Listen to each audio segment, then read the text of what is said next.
This is RetroCity Rampage, written by Derrick Hopkins and read by Adina Abrahami.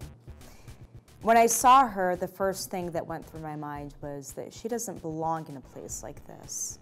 She's leaning up against the bar, drink in hand and facing the crowd, oblivious to the mass of people. Her blood-red dress contrasts against the dull wood grain of the world around her. Her curves, every line on her body is part of a continuous wave. Her shape forces your eyes to make the journey from floor to ceiling. My eyes take note of each destination: legs, hips, chest, face. It's as if she was created from the molds of women I've known in the past. The best parts of them sculpted into the work of art that's taken inventory of the room from the bar. It's a methodology shared by Provinciano, who's taken iconic traits from legendary games and managed to form them into a fun, expansive title that can be as deep or as straightforward as a player wants. There are obvious nods to well-known classics like Duck Hunt, Contra, and Frogger. There are just as many influences from lesser-known but just as deserving games like Bionic Commando and Top Gunner. From the moment the opening title screen appears, RetroCity Rampage makes it clear that it's about to take you on a ride into the past. Her legs. The thin red fabric of the dress outlines the long, supple shape of her legs. Her pose accentuates their tone, creating an angle that allows the slit in the dress to do its job, exposing a single tanned thigh to the world. Exposed is the wrong word. Revealed is better. The cloth separates and is replaced by flesh. It's an immediate and yet barely noticeable transition. It's revealing. Hidden in each section of RetroCity Rampage are layers of reasons to replay each level.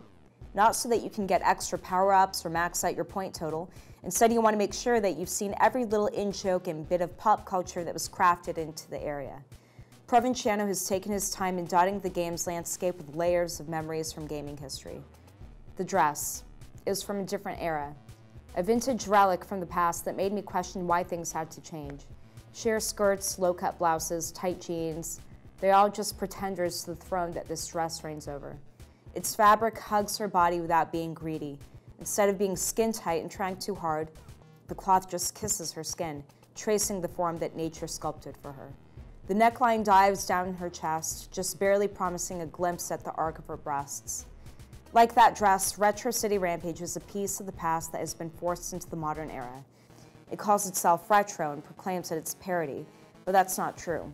It's not a mock-up of what people think gaming used to be like. It actually is a game from those times. Its nonsensical story, exacting controls, and multiple gameplay styles have created a game that doesn't parody gaming history. It celebrates it. Her face. Everything else was just a prelude. Her hair cascades over her shoulders, catching what little light that was in the room and framing her cheekbones. Her pursed lips show only a hint of a smile. It's a sly expression that lets you know that whatever she's about to say, it will be about you. Long lashes cast over her eyes, and yet their sharp silver tone still flashes through. She's scanning the room, like a predator bored with a hunt.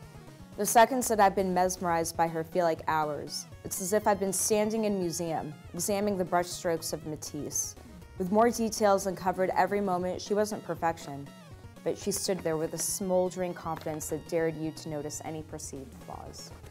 The faults with RetroCity Rampage may be there because they're inherent in the style of the game it is, but they're still there.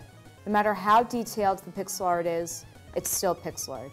The reduced color palette may be authentic, but after spending a lot of time with this game, and most likely you will be spending a lot of time with it, it drifts into being gaudy.